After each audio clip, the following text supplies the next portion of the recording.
എല്ലാവർക്കും നമസ്കാരം. Welcome to OneDayTrip. ഇന്ന് ഞങ്ങൾ ഒരു 3-day ട്രിപ്പ് ചെയ്യാനുള്ള പ്ലാനിലാണ്. എന്താ വെച്ചാൽ തിങ്കളാഴ്ച മെമ്മോറിയൽ ഡേ ആയതുകൊണ്ട് ലീവാണ്. അപ്പോൾ സാറ്റർഡേ, സൺഡേ, മൺഡേ 3 ദിവസം ലീവ് കിട്ടിയതുകൊണ്ട് ഒരു നോർത്ത് കാലിഫോർണിയ മൊത്തം ഒന്ന് കറങ്ങാമെന്ന് വിചാരിച്ചു.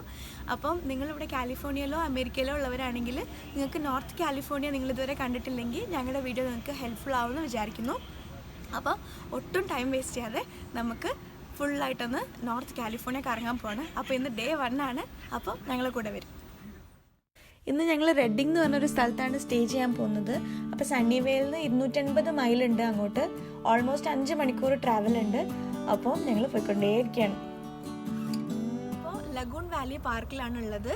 സണ്ണിവേലിൽ നിന്ന് 1 മണിക്കൂറാണ് കേട്ടോ ഇങ്ങോട്ട് ട്രാവലുള്ളത്. ഞാൻ പറഞ്ഞിട്ടുണ്ടായിരുന്നില്ലേ, സണ്ണിവേലിൽ നിന്ന് റെഡിങ്ങിലേക്ക് 5 മണിക്കൂർ ട്രാവലുണ്ട്. അപ്പം കണ്ടിന്യൂസ് ആയിട്ട് ഡ്രൈവ് ചെയ്തിട്ടുണ്ടെങ്കിൽ ഭയങ്കരമായിട്ട് ടയർഡാവുമെന്ന് പറഞ്ഞിട്ട് ഓരോരോ സ്ഥലത്ത് ഇങ്ങനെ നിർത്തി റെസ്റ്റ് എടുത്തിട്ട് പോയിക്കൊണ്ടിരിക്കുകയാണ്. അപ്പോൾ ആദ്യം വന്നത് ഈ പാർക്ക് കാണാനാണ്. നല്ല എന്താ പറയുക, ഭയങ്കര ശാന്തസുന്ദരമായ ഒരു സ്ഥലമാണ്. നല്ല പീസ്ഫുൾ ആയിട്ടുള്ള ഒരു ലേക്കും കുറേ ഡക്സ് ഉണ്ട് ഇവിടെ, ബേർഡ്സും ഒക്കെ ആയിട്ട് നല്ല ഒരു സുഖമുള്ളൊരു സ്ഥലം. അപ്പം നിങ്ങളും റെഡിങ്ങിൽ പോകുന്ന വഴിയാണെങ്കിൽ ഈ സ്ഥലം വിസിറ്റ് ചെയ്യാൻ മറക്കരുത് കേട്ടോ.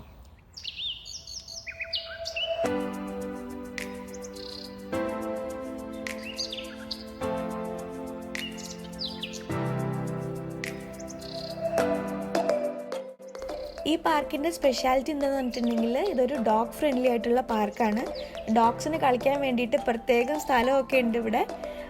നല്ല കുറേ ഡോഗ്സ് ഇവിടെ ഓടി കളിക്കുന്നുണ്ട്.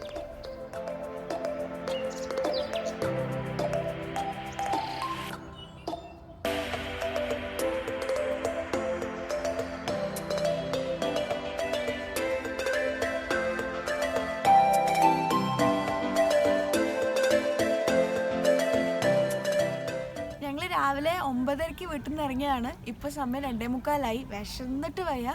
അപ്പോൾ ഞങ്ങൾ ഹൈവേയിൽ ഇങ്ങനെ ഇരിക്കുകയായിരുന്നു. അപ്പോൾ സൈഡിലൊക്കെ റെസ്റ്റിംഗ് ഏരിയ ഒക്കെ ഉണ്ടായിരുന്നു. പക്ഷെ ഞങ്ങൾ നിർത്തിയില്ല, ഞങ്ങളിങ്ങനെ വന്നുകൊണ്ടേ ഇരിക്കുകയായിരുന്നു. അപ്പോൾ പെട്ടെന്ന് വിശപ്പ് സഹിക്കാൻ പറ്റാതായപ്പോൾ ഒരു ബ്ലാക്ക് ബ്യൂട്ട് ലേക്ക് എന്ന് പറഞ്ഞിട്ടൊരു ബോർഡ് കണ്ടു. അപ്പം നല്ല ലേക്കും കൂടെ കണ്ടു കളയാന്ന് വെച്ചിട്ട് വന്നതാണ്.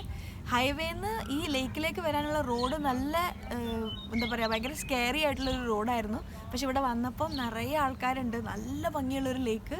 വന്നില്ലായിരുന്നെങ്കിൽ മിസ്സായി പോയിരുന്നു. അപ്പം ഞങ്ങൾ ആദ്യം ഭക്ഷണം കഴിച്ചിട്ട് ഈ ലേക്ക് കാണിച്ചു തരാം കേട്ടോ.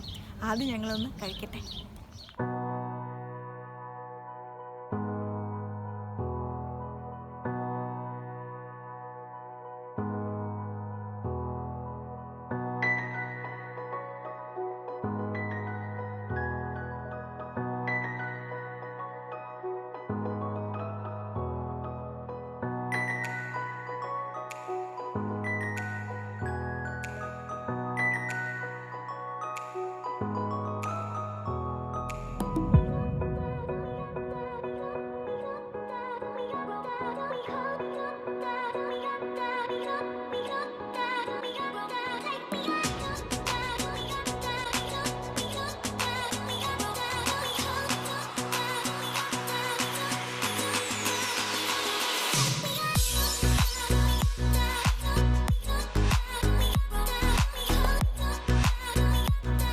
ഞങ്ങൾ റെഡിങ്ങിൽ എത്തിയിട്ടോ. രാവിലെ വീട്ടിൽ നിന്ന് ഇറങ്ങിയത്, ഇപ്പോഴവിടെ എത്തിയത്. അപ്പം ഇവിടെ ഞങ്ങൾ റെഡിങ്ങിൽ കുറേ സ്ഥലം കാണാനുണ്ട്. ഞങ്ങളിന്ന് ഇവിടെ സ്റ്റേ ചെയ്യുന്നത്. അപ്പം ഇവിടെ ആദ്യം തന്നെ നമ്മൾ ഈ സൺഡയൽ ബ്രിഡ്ജ് കാണാൻ വന്നിരിക്കുകയാണ്. നല്ല ഭംഗിയുള്ളൊരു ബ്രിഡ്ജാണിത്.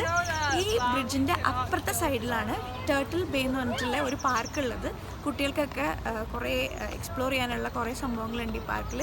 ഇന്ന് ഞങ്ങൾ അവിടെ പോകുന്നില്ല, ഓൾറെഡി പാർക്ക് ക്ലോസ് ചെയ്തു. അപ്പോൾ ഈ ബ്രിഡ്ജ് നമുക്ക് ചുറ്റി കാണാം. നല്ല എലഗൻ്റ് ആയിട്ടുള്ള ഈ ബ്രിഡ്ജ് 2004 ഓപ്പൺ ചെയ്തിരിക്കുന്നത്. സാന്റിയാഗോ കാലട്രാവ എന്ന് പറഞ്ഞിട്ടുള്ള ഒരു ഡിസൈനറാണ് ഈ ബ്രിഡ്ജ് ഡിസൈൻ ചെയ്തിരിക്കുന്നത്. ഈ ബ്രിഡ്ജിൻ്റെ സ്പെഷ്യാലിറ്റി എന്താണെന്ന് വെച്ചിട്ടുണ്ടെങ്കിൽ ഇത് റിവറിൽ ടച്ച് ചെയ്യാതെയാണ് ഇതിൻ്റെ കൺസ്ട്രക്ഷൻ. അതുപോലെ തന്നെ ഇപ്പോൾ ലോകത്തിലുള്ളതിൽ ഏറ്റവും വലിയ വർക്കിംഗ് സൺഡയൽ ഇതാണ്.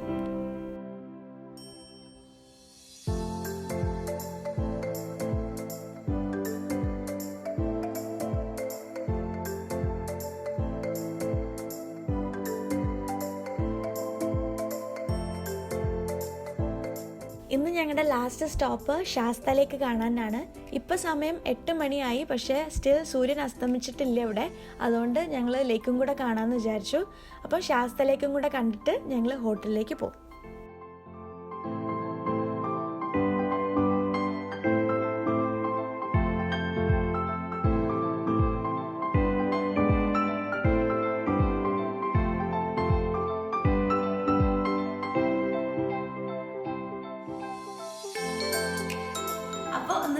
സൈറ്റ് സീയിങ് ഒക്കെ കഴിഞ്ഞിട്ട് റൂമിലെത്തി. ഇന്നത്തെ ഞങ്ങളുടെ വീഡിയോ നിങ്ങൾക്ക് എല്ലാവർക്കും ഇഷ്ടമായിട്ടുണ്ടാവുമെന്ന് വിചാരിക്കുന്നു. വീഡിയോ ഇഷ്ടമായി എന്തായാലും ഞങ്ങളുടെ ചാനൽ സബ്സ്ക്രൈബ് ചെയ്യാൻ മറക്കരുത്. അതുപോലെ തന്നെ കമൻറ്റ് ചെയ്യാനും ലൈക്ക് ചെയ്യാനും ഷെയർ ചെയ്യാനും മറക്കരുത്. അപ്പം ഇന്നത്തെ സൈറ്റ് സീയിങ് ഒക്കെ കഴിഞ്ഞു. ഇനി നാളെ രാവിലെ പിന്നെയും എണീച്ചിട്ട് ഞങ്ങൾ കുറേ സ്ഥലം കവർ ചെയ്യാൻ പോകുന്നുണ്ട്. അപ്പോൾ അടുത്ത വീഡിയോ നാളെ എടുക്കുന്നത് വരെ ബൈ.